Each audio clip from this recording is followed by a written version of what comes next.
on Unparliamentary Acts and Language. I just want to point out that the video that the lady senator presented was obviously opinionated, a propaganda tool, right? It's should be stricken off the record, Madam President. And it's unparliamentary.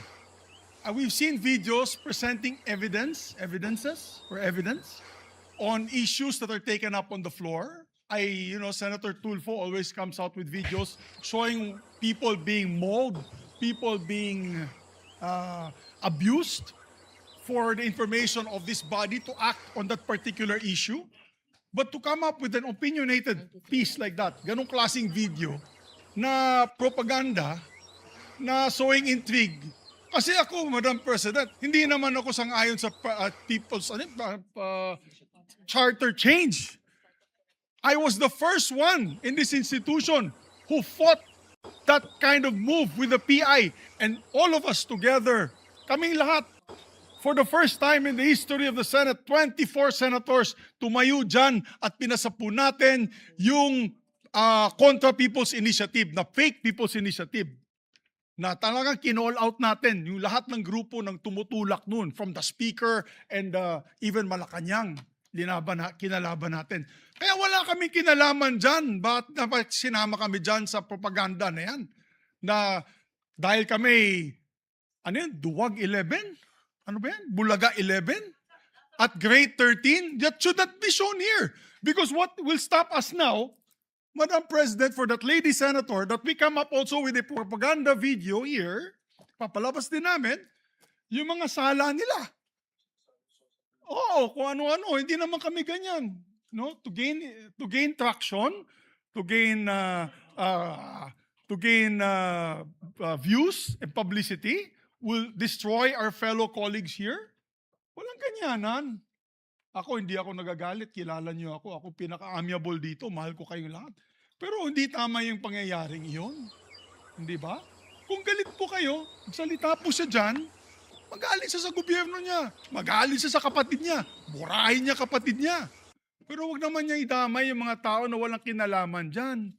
Katulad niyan, never ako kinausap ni Senate President Soto. Never ako kinausap ng mga kasamahan ko dito about charter change. Kasi alam din nila, tutol ako. Tinanong ko din sila, wala silang kausap, wala silang kinalaman, wala silang alam sa charter change.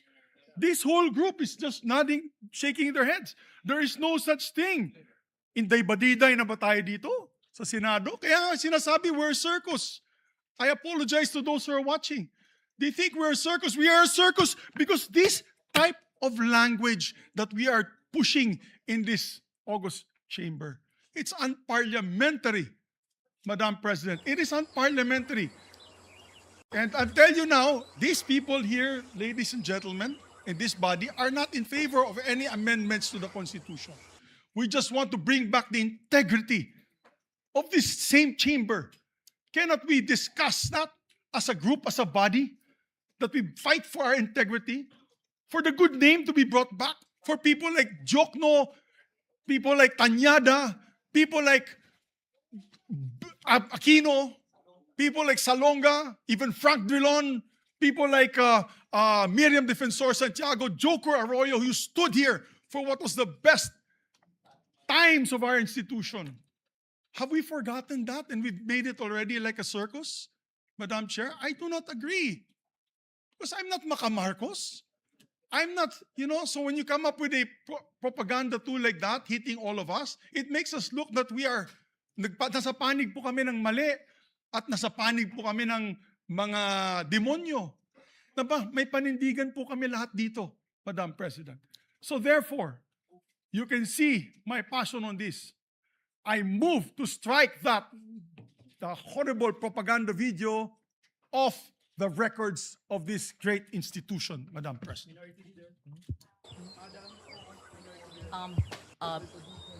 Before I recognize the former Senate President, may I ask the former Senate President, Senator Subiri, is that transformed into your motion? Yes, that's a motion. That is your motion. That is a motion, Madam. Yes. So before we act on your motion, may I hear first from the Minority Leader Thank and you. then Senator Tulfo? Yes. Is it a Thank you, Your manifestation Honor. or a motion as Thank well? you very much, Your Honor.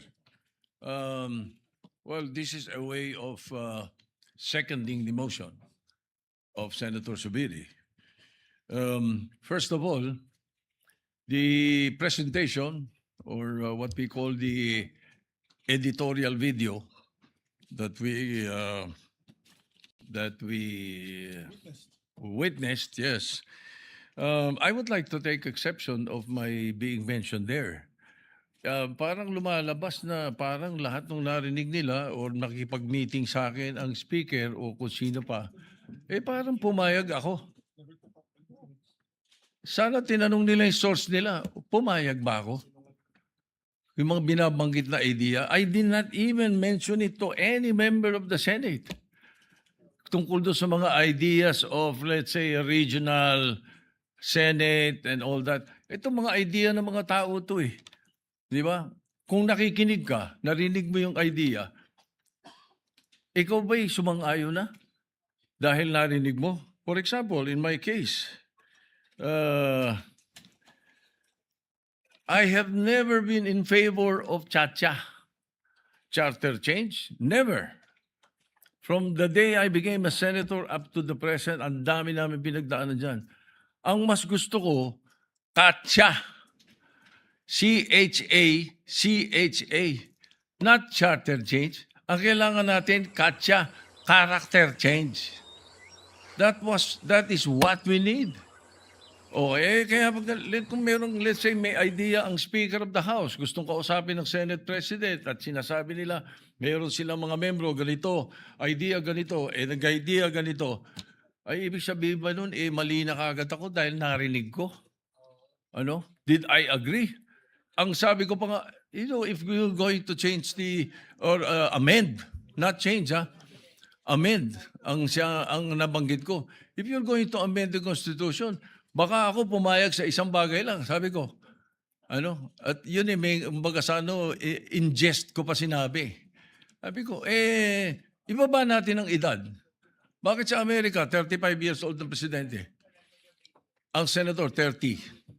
Bakit sa atin 40 and 35? Kaya mali pa rin yung sinasabi doon sa isa sa comment sa the distinguished lady na sinasabi, gusto ko raw iakyat into 50 para ma-disqualify doon sa Duterte.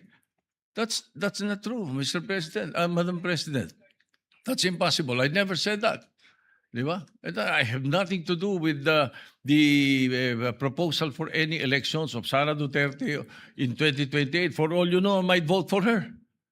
Di ba? Ano pa yan eh? Hindi pa pwedeng porque pinag-uusapan, narinig mo, yun na kagad. At saka lalabas dito na para bang ako'y nakikiisa. I have nothing to do with the allegations of Chacha. I heard the proposals. I never brought it up to my colleagues, any one of them. Hindi ko binanggit eh. As a matter of fact, there was one time na sinasabi yung meeting daw namin, Senator Lacson was there. He dropped by because he had the board meeting. At tapos sabi ko, tama-tama, nagkamali siya ng pasok. Andun lang kami. Well, it's not a room. It's just the VIP area that's open, very open. Sabi ni Senator Lacson, anong ginagawa niyo rito? Nagkamali ako ng pasok. Hindi, sabi ko, nagkwentuhan lang kami. Sabi ko, at tinanong ko pa siya, ilan ba yung kwartong pinapagawa sa new Senate building? I even asked that. Bakit? Sabi niya, why? Ito kang kako, yung mga congressmen gustong gawing regional. Gusto nilang gawing 36 ang mga senador. Sabi ko, tatanong ko kung kakasya ron. We were joking. So yung mga source na nakikinig ng mga kwento, parang they make it sound sinister. Mag-ingat po tayo sa mga ganong kwento. Hindi ko sinasabing hindi nangyari. Nangyari. Yung nag-usap kami, nakita kami. As a matter of fact, you will not be surprised. You should not be surprised if I often see Bojidi. Because Bojidi is my golf mate. Ang mga golfing friends namin, every now and then, nagkaka-dinner kami. And during that time, na pinag-uusapan nila yung na binabanggit na nag-meeting daw kami dahil sa Chacha. Parang ganun ang dating eh. That's not true. Ang talagang topic namin was the new TW777 of Honma Meres. It's a new set of clubs that Speaker Boji was telling me that he wanted to buy and asked me if I tried it already. Eh kami mga golfing buddies na grupo eh. Even Dom Mendoza was there because Dom Mendoza is NPC also. He's the Secretary General of NPC. So pagka nakikita-kita kami almost every 2 weeks, every month we have an NPC meeting. We always miss you, Madam President, because you seldom attend. You know?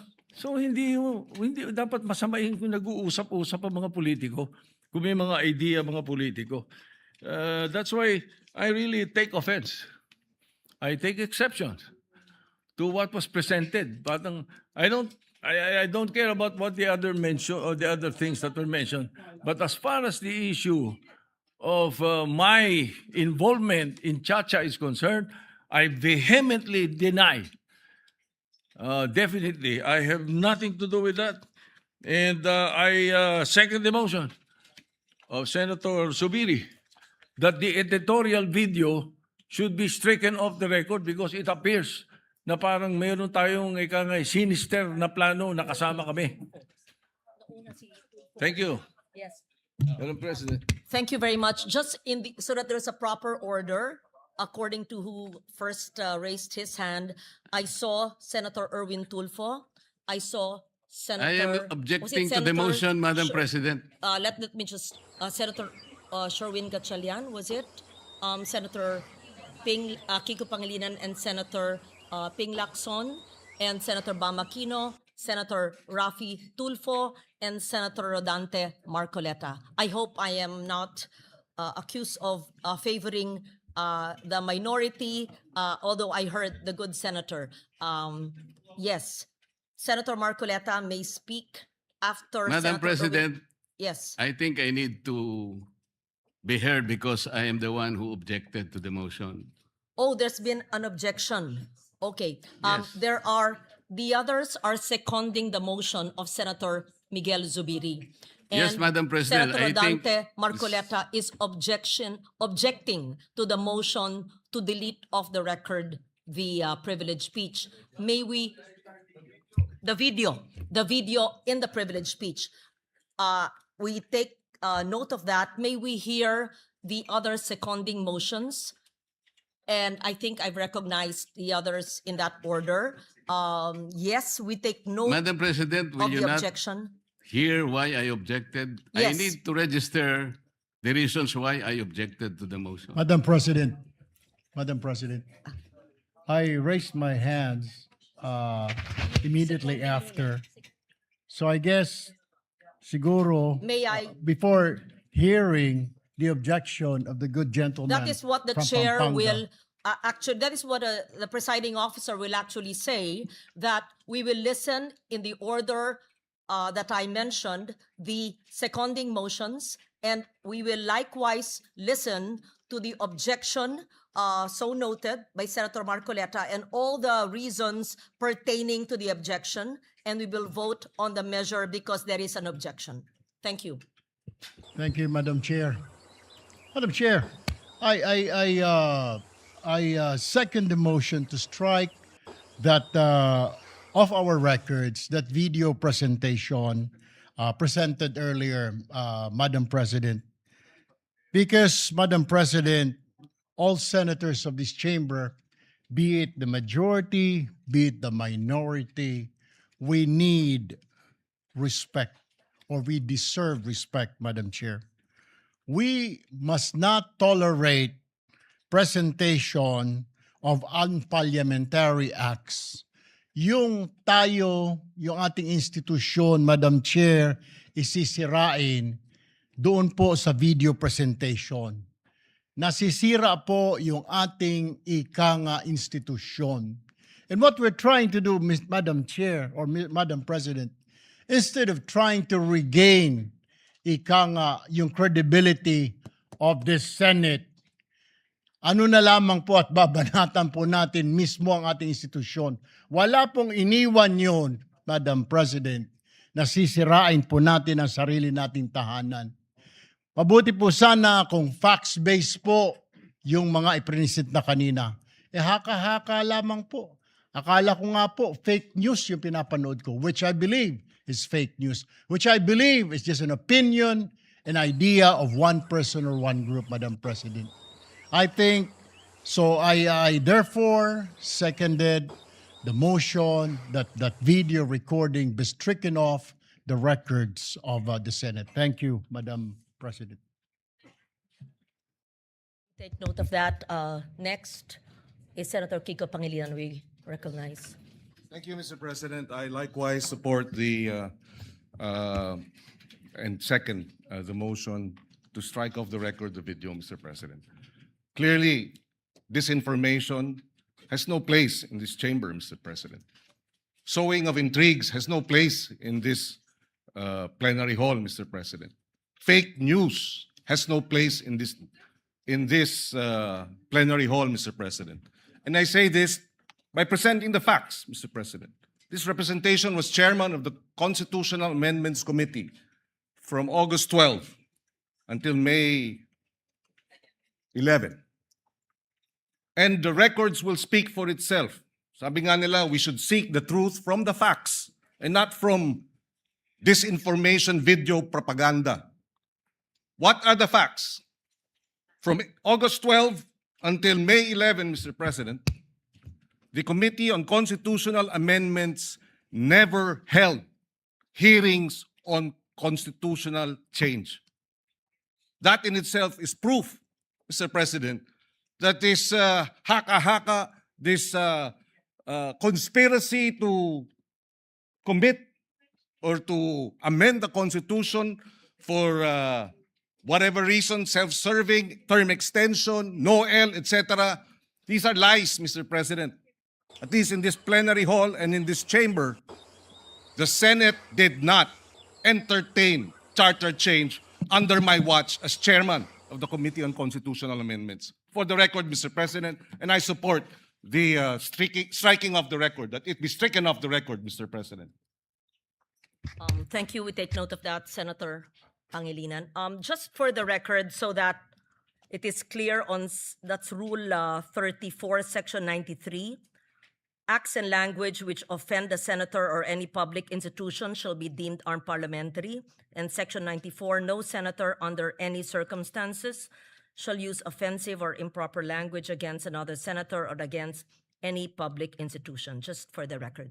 We recognize then Senator Sherwin Gatchalian. Thank you, Madam President. Madam President, for the record, never ho namin napag-usapan po ang charter change. CONAS, CONCON, People's Initiative, never po lumabas yung pangalan ng charter change sa aming pag-uusap. Nag-uusap po kami tungkol ho kung paano ho natin maiayos ang mga problema ho ng ating bansa. Higit sa lahat, paano ho mabalik ang tiwala ng taong bayan sa ating institusyon. Aminado ho tayo, pag tayo po ay umiikot sa buong Pilipinas, nakakausap po natin ang ating mga constituents, marami hong nagulat, maraming nagalit, at marami hong nadismaya. At ito ay hamon sa ating lahat, hindi lang po sa ating Senate President, kundi sa ating lahat kung paano ho tayo magtutulong-tulong, maibalik po ang dignidad at respeto ng taong bayan sa ating institusyon. Kaya mga kasama, itong mga lumalabas na video na ganito, hindi ho ito nakakatulong. Bagkus, ito rin po ay magkakaroon ng negatibong epekto sa pananaw po ng ating mga kababayan sa institusyon na mahal ho natin, ang gusto ho natin protektahan. So with that, Madam President, let me second the motion of Senator Miguel Zubiri, invoking Section 93 of our rules, acts, and language which offend a senator or any public institution shall be deemed unparliamentary. Thank you, Mr. President. Thank you, Madam President. Thank you, Senator Sherwin Gatchalian. Let me just also note that maintaining and restoring the dignity of the institution, the Senate as an institution, is not a monopoly of a few in this institution. I believe that each and every one of us in this institution wishes to maintain the dignity. And all of us, to the best of our ability, whenever we are in plenary or in hearings or even outside our premises, are bound to that. Thank you.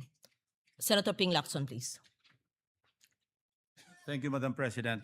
My name was mentioned by the distinguished minority leader, and I confirm that I witnessed a portion of their conversation. I think present during that discussion, of course, the minority leader, Speaker Boji D, the Deputy Speaker, I think Hernandez, and the former Secretary of the Senate, Dong Mendoza. Nagkamali po ako ng paso kasi I was about to attend a board meeting in the same area, and nakita ako nung tao ni Senator Soto. So napasok ako, sabi ko, "Ops, mali pala. Ano bang ginagawa niyo rito?"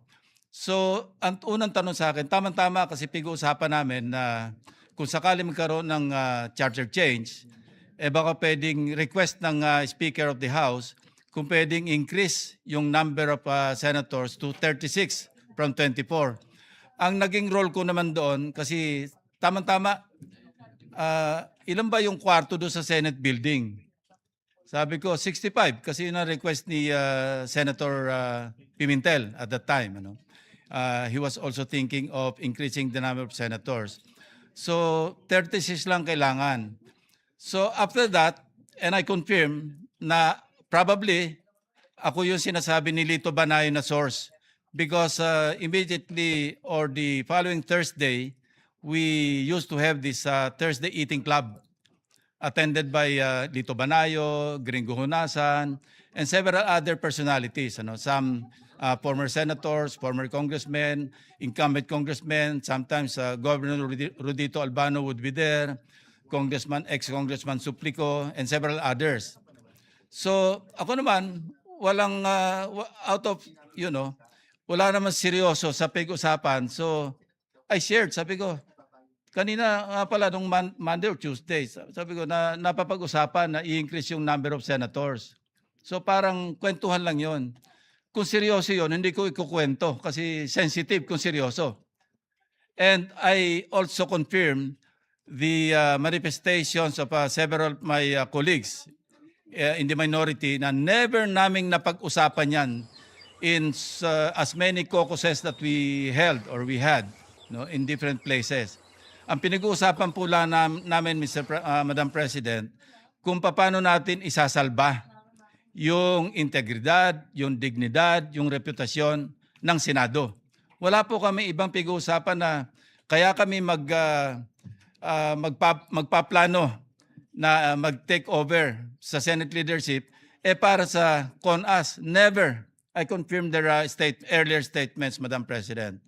So, kanina nabanggit ni Minority Leader Tito Soto na ang unang press statement ng ating distinguished Senator from Ilocos Norte, kaya raw babaguhin yung age of qualification.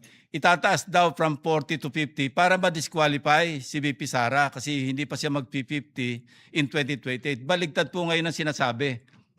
At baligtad doon sa katotohanan, dalang narinig ko usapan nila, ibababa yung age ng mga senador, hindi po si Presidente. Mga senatorial candidates, ibababa from 40 to 35. Nagbiro pa nga ako, ng Presidente, Nagbiro pa nga ako, sabi ko, partner, para ba kay Vico Soto yan? Nagbiro pa, in jest, of course, Mr. President. Madam President. Yun po yung takbo ng usapan. So, paano nabuo yung istorya? Nakatakot-takot pa yung mga video. Wala pong katotohanan. Kaya nung na-interview po ako ng media, sabi ko, outright lies. Flat lies. Kasi hindi po totoo na napag-usapan doon na itaas yung edad, yung qualifying age, pagtapo ng Presidente sa Vice Presidente from 40 to 50 para ma-disqualify. Nothing could be farther from the truth, Madam President. So, with that, I support the motion of the former Senate President, former Majority Leader Mig Subiri, na to strike off the record yung mga portions na offensive sa mga kapwa natin senador, Mr. Yeah, minus the whole video. I support that motion, Madam President. Thank you, Senator Lacson. We recognize Senator Bamakino, was it? Then Senator Tulfo, Rafi, and Senator Risa raised her hand. Just for the information of Senator Marcoleta, it's not that I'm delaying the reasons for your objection, sir. We are listening to the seconding motions. Thank you. Magandang araw, Madam President, mga kasama. I rise to second the motion of Senator Zubiri. Dahil yung video po na nakita ho natin, marami hong pagsisinungaling. Unang-una po, klaklaruhin ko po, we have been meeting as a minority maybe 2 times a week. No? Baka naging 3 times pa yan. At ni isang beses po na pag-usapan ang constitutional change. Hindi ho yan binanggit ni former Senate President Soto, ni Senator Lacson. Hindi ho yan nabanggit ni isang beses.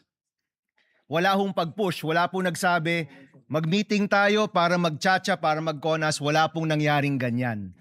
Unang-una pong fake news. Pero nais ko pong balikan yung video. Ano po ba yung sinasabi ng video? Sinasabi po ng video, nagkaroon ng leadership change dito sa Senado dahil pinipigilan ang charter change o CONAS. Hindi ho ba? Yan po yung ibig sabihin ng video, na yung bagong mayorya nagsama-sama para pigilan ang isang charter change. Tama ba ako, mga kasama? Yun yung ibig sabihin ng video eh. Kung yun po yung ibig sabihin ng video, at dahil nagkaroon ng leadership change para pigilan ang CONAS, marami pong naniwala sa fake news. Dahil wala po yan sa kahit anumang plano ng mayorya. When we were in the majority, there were 15 members of the majority. 4 po dyan, kasama na po ngayon ng bagong mayorya. Ni isang beses po, hindi na pag-usapan ang charter change sa anumang meeting po namin. Ni isang beses, hindi po na pag-usapan ang CONCON o CONAS. Pagdating ko po dito sa Senado, ngayong 20th Congress, ni isang beses, hindi ho yan nabanggit. In fact, Mr. President, I don't even know kung merong nakafile. Meron bang nakafile na chacha o CONAS o CONCON ngayon in the 20th Congress? Palagi ko wala. Sabi po ni Senator Pangilinan, wala man silang napakinggan. Any motion, any bill on charter change, wala po. So kung sasabihin niyo po sa amin, ang rason kung bakit nagkaroon ng leadership change ay para pigilan ang isang CONAS o CONCON, ibig po sabihin yan, maraming naniwala sa fake news. Dahil hindi po totoo yan. Unang-una. Pangalawa, sa totoo lang po, marami ho dito ipaglalaban ang 1987 Constitution. Marami po dito hindi papayag na baguhin yan sa terminong ito. Marami po dito, hindi lang sa mayorya, pati rin po sa minority, ang magsasama-sama para hindi mabago ang 1987 Constitution. At higit pa po dito, ito pong sasabihin ko, marami rin po dito hindi papayag sa isang no election scenario. Siguro po, kung tinanong kami, kayo ba dito ay para sa charter change? Baka po makita po ng ating distinguished lady na marami po ditong sasang-ayon na ayaw natin ng charter change. Kung nagtanong lang po, ilan ba dito talaga yung ayaw ng eleksyon? Baka malaman po lahat tayo dito. Talagang 2028 election, paninindigan po natin na matutuloy. Kung tinanong lang po kami, siguro po, masasabi ho natin ngayon pa lang, kung nagbilangan tayo ngayon, baka 24 po ang makuha natin na hindi papayag sa charter change. Baka 24 po ang makita ho natin na hindi papayag na walang eleksyon. So para sabihin po na yung minority, yan ang pinakapaka, yun po'y mali, yun po'y fake news, yun po'y misinformation, and I second the motion of Senator Zubiri to strike this video off the record. Maraming salamat, Mr. Chairman, Madam President. Thank you, Senator Bamakino. We recognize Senator Rafi Tulfo.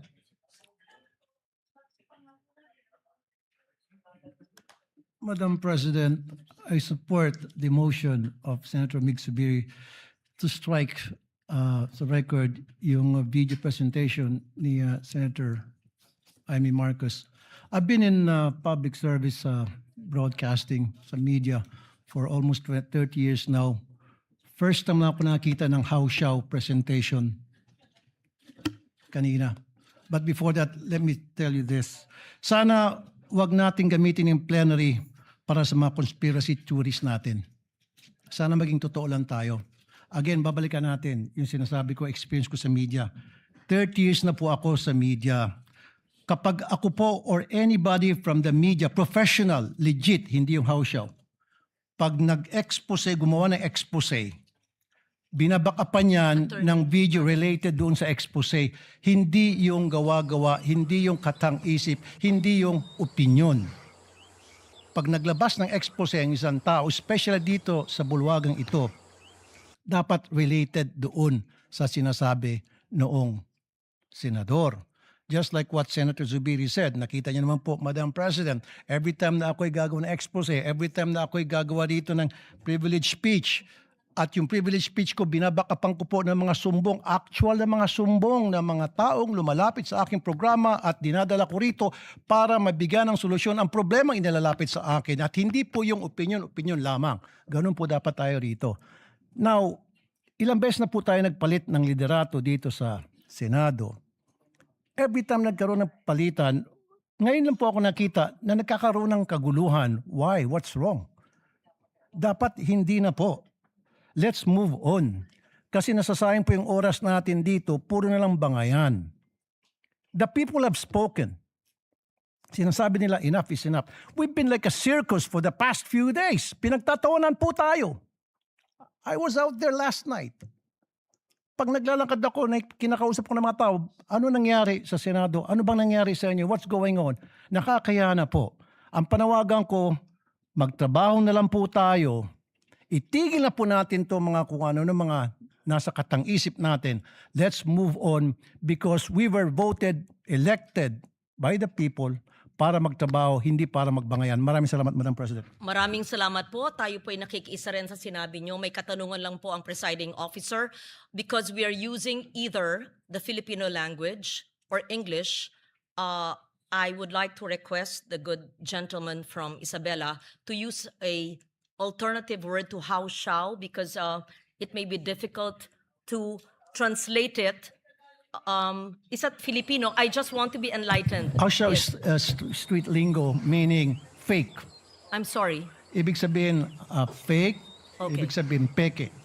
Yes. So that it's clear because I Pirated. was also asked. So are Pero you Tagalog na yun. are you there editing or amending the statement? Sige, from Because how even shall the, let's the edit it to spelling was not clear fake. also to the stenographers. Hindi legit. Okay, yun Opo. lang po. Thank you. Thank you very Thank much. you, Madam President. Since we're talking about parliamentary language, may we also cite that everyone uses either English in its traditional form and Filipino and or other languages of the 120 languages of the Philippines. Thank you. Senator Risa Ontiveros. Thank you. Salamat po, Madam President. Madam President, sinusugundahan ko rin po ang motion ni Senador Mig Zubiri na strike ang video po na iyan sa record nitong sesyon. Ulitin ko lang po ang sinabi ko last week sa sarili ko namang privilege speech. Ganito na ba kababa ang inaabot ng politika sa Pilipinas? Na hanggang dito sa floor ay magbabatuhan tayo ng putik. Sanay naman tayo sa pakikipagdebate, pagtanggap ng batikos at pagsagot sa mahihirap na tanong. So, hindi ako sensitibo sa puna. Sanay ako dyan. Pero, Madam President, ang pinakita po na video ay fake news. Hindi ko yan pwedeng hayaan kasama ng ating mga kasama na andyan na lang unchallenged.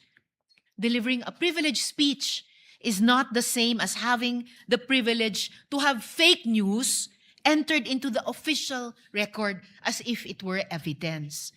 The materials presented made serious claims about the intentions of fellow senators, including allegations about pursuing charter change without presenting proof sufficient to support those conclusions. Kung may alegasyon tungkol sa charter change, ipakita ang boto, panukala, o akson. Huwag naman hahantong pa, gaya ni sinabi ng kasama natin, sa conspiracy theories. Dear colleagues, we can argue hard without lowering the dignity of this chamber. Last week, nag-privilege speech po ako tungkol sa barilan dito sa Senado. Napakarami pong nagsabing magtatanong sa akin pero wala naman ngayon. At ngayon, may bago na naman pong kwento. Ibang storya na naman po ang gusto ngayong linggo.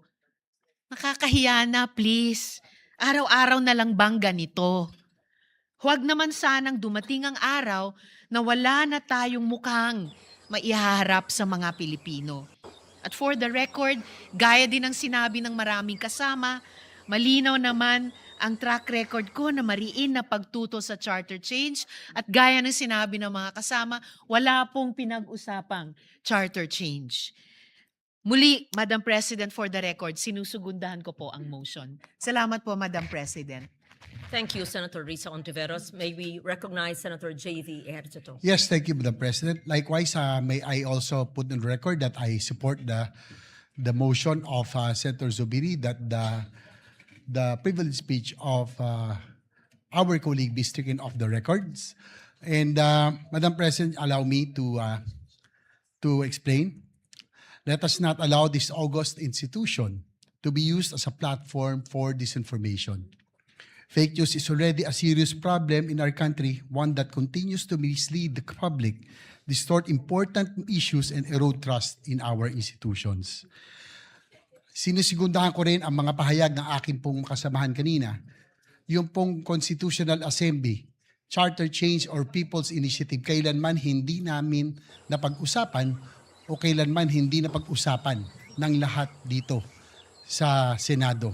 At siguro kung magbabalik na ho tayo, Madam President, naalala ko po, siguro first time in history that 24 senators came up that rostrum declaring that we are all in unison against People's Initiative, against Charter Change, and against any Constitutional Assembly. So hindi pa ho natin kailanman pinag-uusapan yan kailanman. Precisely, Madam President, we are policymakers. We carry a greater responsibility to uphold the truth and set a higher standard in our public discourse. Madam President, sa akin na lang po, personally, I feel sad about what is happening to our institution lately. And I guess all of us has that duty on what we have to do to bring back that trust, that dignity this institution has always been remembered. Ibalik natin dapat ang tiwala ng taong bayan sa Senado, hindi dapat dagdagan na ito po ay malugmok pa. Ibalik ang tiwala sa Senado. Maraming salamat po, Madam President. Thank you. I believe that all the members of the minority have signified their feelings about and thoughts about the privileged speech of Senator Marcos. There has been a